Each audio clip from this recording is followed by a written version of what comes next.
Hi, everyone. Thanks to this episode, Nick Egan Times. In this episode, we have two incredible filmmakers behind the upcoming amazing dark comedy short film, Girl Dinner, Anika Hussen and Nia Raasikh. Anika is a New York-based storyteller with roots at Marvel, Hulu, and Dolby. Anika brings a sharp, imaginative eye to immersive filmmaking. Nia is a California native with a background in entertainment marketing for studios like Warner Brothers and Amazon MGM. Infuses her work with raw, character-driven emotion.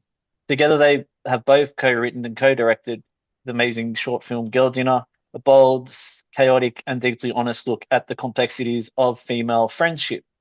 Welcome to the both talented Anika and Nia, and thanks for coming on the podcast. Hey, Thank you so much, Nick. thanks for having us.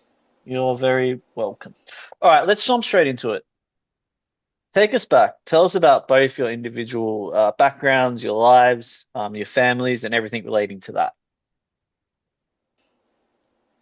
I can go ahead, but I grew up in New York, in Queens specifically. So just with my family of five siblings, very much all the grounds up, just an immigrant family, and growing up in like a very cultural space. And then I had never essentially knew filmmaking could be a career because I feel like a lot of like immigrant parents, they don't necessarily think that is like a career that has money and all that. So there was something where I kind of had to fight for and also realize that is something I wanted to go into. So that led me to my NYU days. So I went to New York University, studied the intersection of technology and filmmaking. So essentially thinking about the future of entertainment. How do you tell stories in different ways, in more innovative ways? And that led me to my job first at Hulu with the marketing strategy team, being immersive in that aspect, but also working with Dolby Vision. So they work with color and really much um, really thinking about how to make movies as close to human eye or experience as possible. And that led me to Marvel today. I work on the trailer finishing team. We all the trailers we see are produced by my team and specifically for color and sound. So throughout the whole, all the titles, and that's really fun. I meet really crazy people in the industry. But now I think, and I think Nia can talk to this as well, even with all the work we do corporately for entertainment, there is this feeling of wanting to make your own stories and not needing to essentially follow this whole bureaucracy of the studio and how Hollywood sometimes can be a little bit traditional, sometimes can be very much this is how things have been. We're going to keep doing this way. And I've always was interested in the innovation of storytelling. So meeting Nia allowed me to also understand that, oh, I can make my own stories that I've always wanted to make on my own from ground up. It just takes a lot more grit and a lot more, you can't just follow people's rules. It's more of like starting from the ground up. But that's where I am now. Cool. Nice. And for me, I grew up primarily in California my entire life. We moved around a little bit, like back to Arizona, but primarily my entire life I kind of grew up in Southern California in Orange County.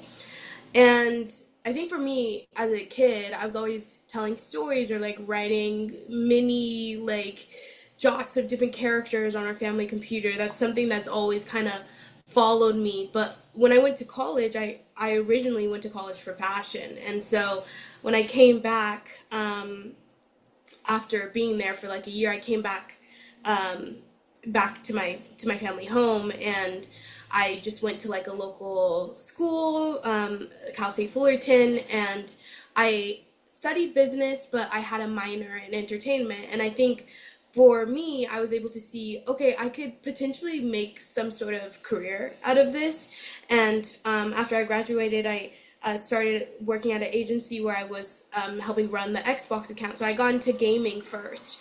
And so I was doing gaming. At some point, after I was there for a while, I left, entertainment, and then I came back.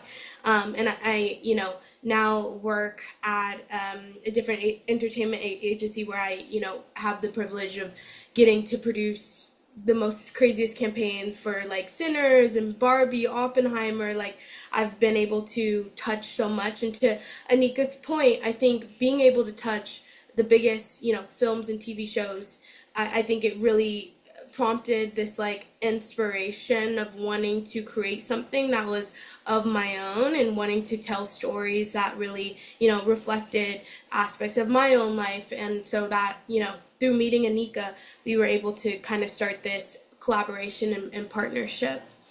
Incredible. And how did you actually both meet? That's right. One story that everybody asks us. We met at this tea shop in downtown LA. They do a lot of like night events. It's called Shiloh. Tea at Shiloh or Shiloh, but Tea at Shiloh.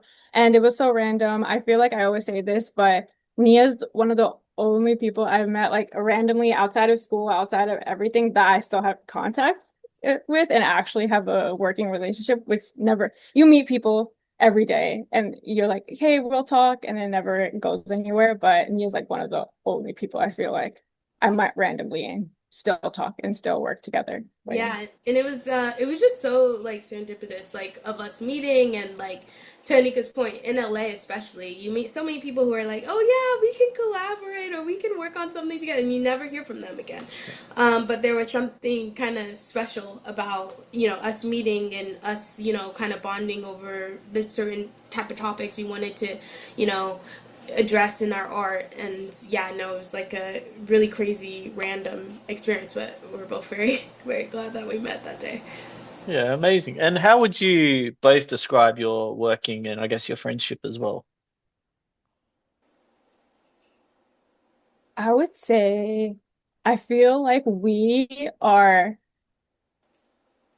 a lot of differences on the external front of like things that we like and stuff, but I feel like the internal, I think we always talk about this too. After we met, we had dinner at this Chinese place, which is interesting because girl dinner also has a lot of like Chinese takeout involved in the story.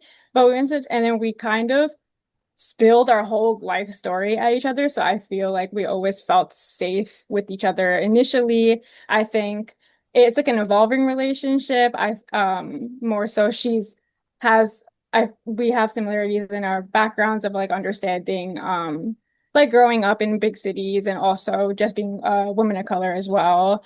And I think that is just continuously evolving. I feel like even working, our first short phone a friend was a lot more simpler, and we were able to do that all on our own, have so many hats. But now working with bigger teams, seeing how our dynamic changes when working with so many other people, and making sure that we are able to get our vision across together. But Yeah, and I think also in terms of like our relationship and how that transferred over to our working relationship at the start, it really primarily was like we want to work on something. Like our kind of friendship started in the space of like entertainment and building, like building a short. So I think like that, having that as your north star, and obviously through the years that we've known each other, we've like grown our friendship as well. But because that is something that we're so connected and like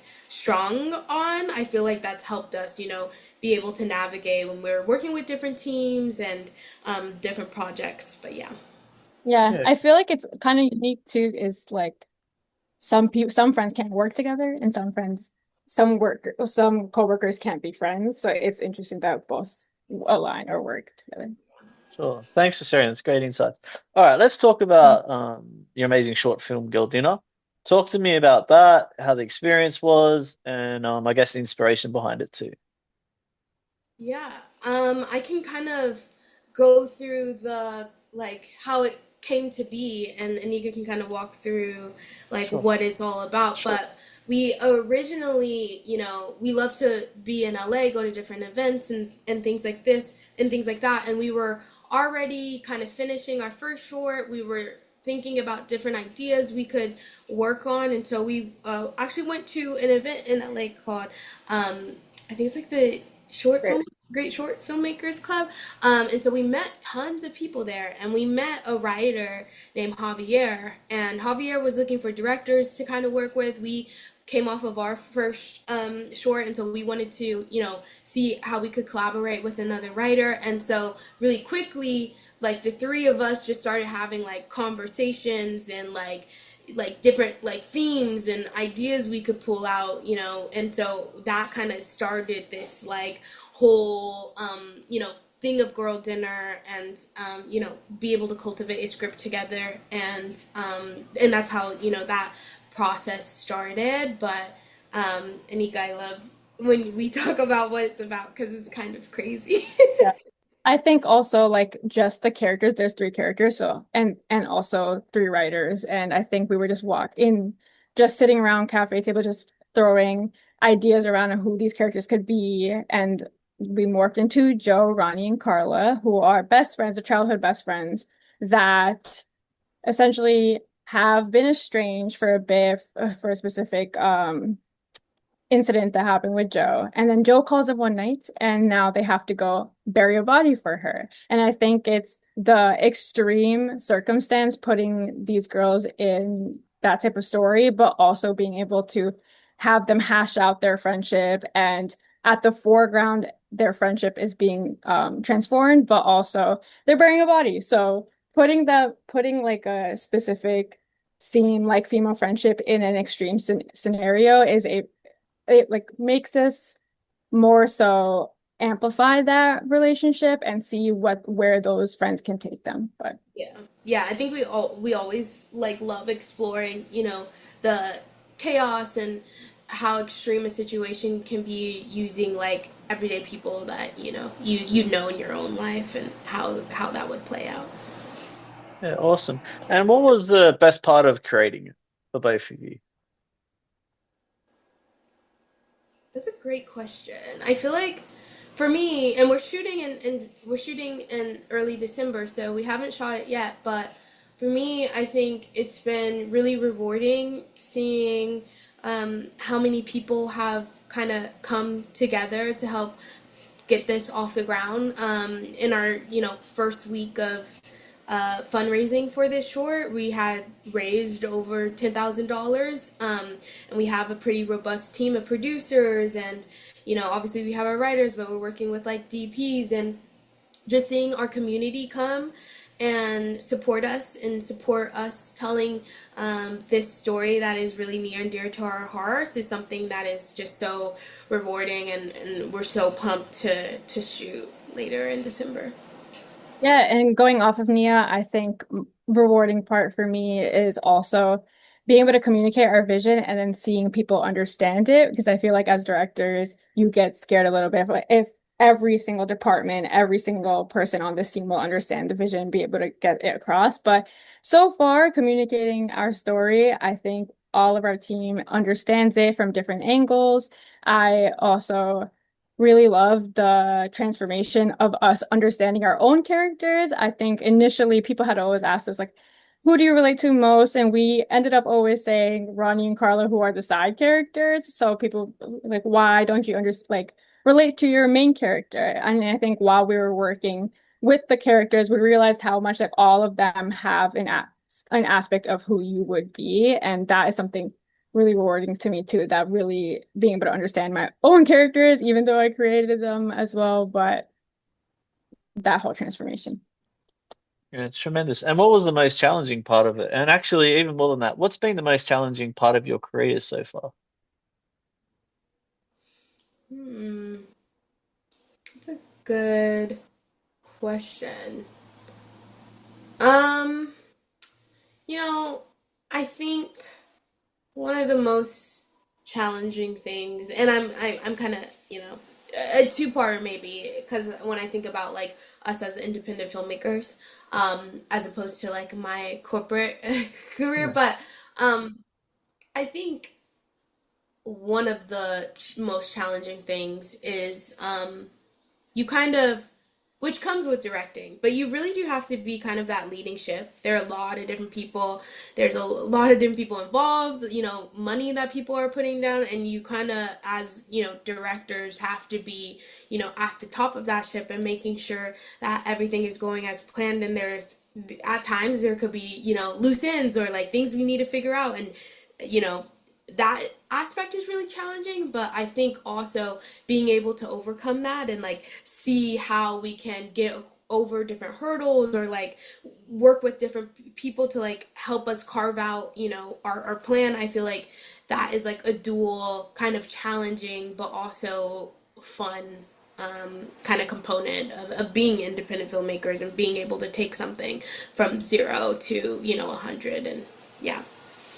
And I agree with Nia too. And to add to what Nia said, it's also directors being at the head of the ship. I feel like, especially with so many heads in the creative space, also the producing space, and along with like all of our team, it's really important to find certain like middle grounds and compromises, but also being able to get that clear vision across that again, compared to our first short where we were doing so much and having all these, like taking all the hats and being able to control all those decisions, I feel like clear communication and also being able to let go and allow like different teams to be able to lead their part and understand that they understand our vision as well. Great. And did you both have mentors?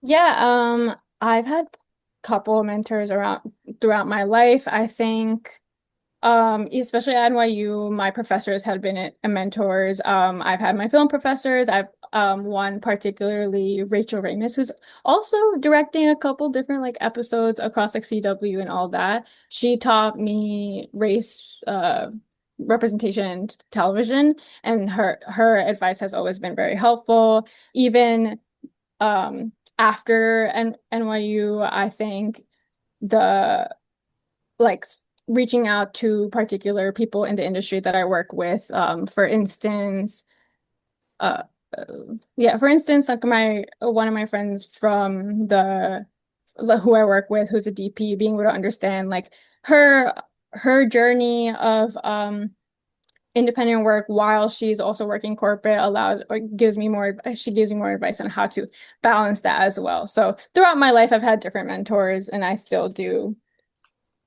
Yeah. Yeah, I think for me, like, I didn't really come into this space in a traditional way. Like, I didn't really go to school for it and things like that. So, I didn't really have, like, a mentor who was kind of at the top, helping really carve out a plan for myself. I think honestly, it's been like my peers and the people that, I've met in LA who are also trying to do the same thing. I think being able to, Issa Rae once talked about like networking across rather than always trying to network up. And I feel like in terms of mentorship, being able to like talk to my friends who are also doing shorts, who are also writing, who are, whether they're selling, pilots or things like that, that has been tremendous in terms of my learning and being able to help craft the stories that I want to craft. Yeah, for sure. You get great experience too. You can bounce ideas off each other and, you can really get the information that can help you. What's both the best compliments you've received each? Wow. I'm like, I should think about that, huh? Hmm. I think especially for with sorry yeah but No, if you no, no, but go. recently I feel like for Girl Dinner we have had a lot of people enjoy the script and really excited to see the script, especially if they're putting support and money down. That is like a compliment in itself. But I think for specifically working with our actors, I think our recent director chat, they are very appreciative on how communicative we are and how much we try to foster a relationship instead of just, straight on going to lines and really just build a friendship with them as well as the story is about friendship. But I think we get compliments on being able to foster a relationship even outside of the work environment and being very much always open to them reaching out and having that not such a closed off like director, this is a director, you can't talk to us like feeling, but more so just this openness that I think everybody appreciates.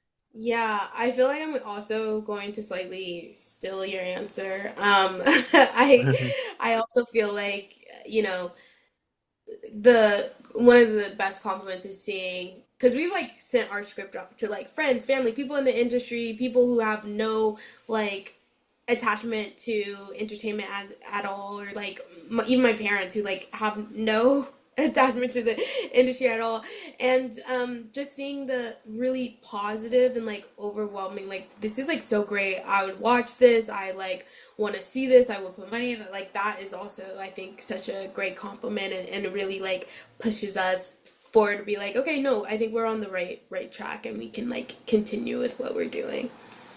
Cool. And what would you both like your legacies to be? Oh, that's a big question, but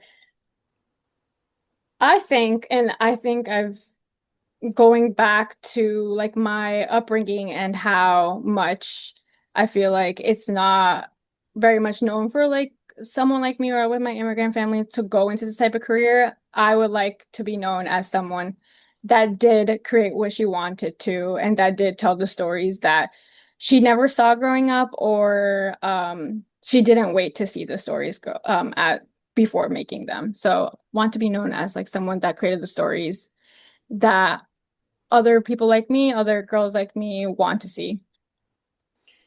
Yeah, I think for me, I remember in like 2014, I want to say. I hopefully I'm not blanking on the year, but I remember Lupita Nyong'o accepting her Oscar, and she was in this like stunning blue, I think it was like a Prada gown, and I remember being so like emotional and overwhelmed with like pride, because I really hadn't seen anyone like me really get on that stage that was just so widely, you know, regarded, and be able to carve out her own path. And you know, obviously since then we have people like, you know, Jordan Peele who've gone on and, you know, gotten Oscars and things like that. So I think for me, what I want my legacy to be is also someone who has like continued to open doors and tell stories that, you know, are inspiring, that move people, that create, you know, conversation and dialogue around. And you know, I kind of want to be that person that Lupita was for me when I saw her, you know, over a decade ago. Marvelous. And what is a moment that's changed both your lives that you can pinpoint?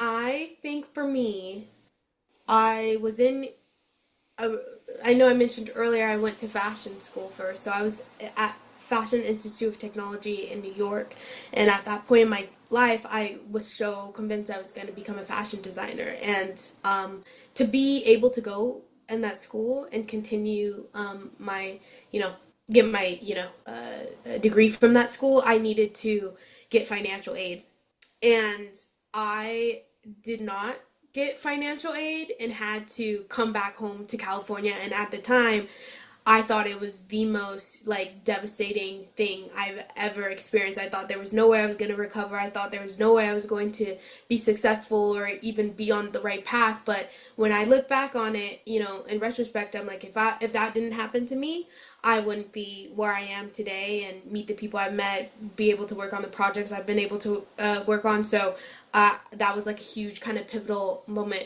for me that I'm, you know, I'm ultimately grateful that it happened. I would say it was like 2020, where I essentially had convinced my parents that I want to leave to LA and really against all their wishes. Because I feel like, again, immigrant parents, there is like this strict like feeling of like staying near your family and staying in the city that you're from, that I leaving and going to LA right before COVID. And then COVID slightly helped me to stay in LA, where I got kind of essentially stuck and kind of never left a little bit. But and my producer always says this to me too, but she came with one carry on and she was like, let's go, we're gonna stay here. I always believed I was gonna go back after the semester, but my producer always says, I always knew you were just going to stay here. And somehow, somewhere, you were going to stay here. And that 4 months turned into 5 years. And I've been working in the entertainment industry for this long. Just never thought I would, like my upbringing or anybody around me would be doing what I do. So that would be where everything changed for me, that 2020 era. But Terrific. You both should be incredibly proud, and it takes courage to do what you both are doing. So yeah, well done. Um, what would you tell yourselves if you're 18 again? It can be personally or professionally, and you could change anything. What would you change? Ooh, that's a really good question. I think for me, I would tell myself that it is okay to try and not have things be perfect. I feel like when I look at my even early 20s, I was kind of paralyzed with, the feeling of if I do something and it's not perfect or, it's not up to the standards that I'm imagining in my head is even worth doing it. It's this really vicious, I think, cycle to be in because you just waste a lot of time. So I think one thing I would tell myself is like, no, it is okay to fail. It's okay to fail in front of people. Have people watch you fail, because it only propels you forward. Because the more things you get under your belt, you'll be better, and the next time you won't make those mistakes. So I think that's something I would tell myself to like, no, like just output, produce, create, really do as much as you can when the stakes are lower, because when you get older, the stakes are always a lot bigger. Yeah, sure. And yeah. Anika? And yeah, no, to go up off of what Nia said, I think I spoke about this a little bit earlier too, but don't wait to see it exist. I did that a lot, where especially with like South Asian representation in general in film and media, in America specifically, I was like waiting for these type of stories to be told, and I feel like when you're waiting for that, you sometimes it won't ever come. So I think don't wait for something to exist. Just do it. Yeah. Cool. Anika, Nia, thank you for coming on the podcast. I do appreciate it. I thoroughly enjoyed interviewing you both. And yeah, I wish you nothing but the success with Girl Dinner coming up. Thank you Thank so you so much. Thank you for having us. much. You're welcome.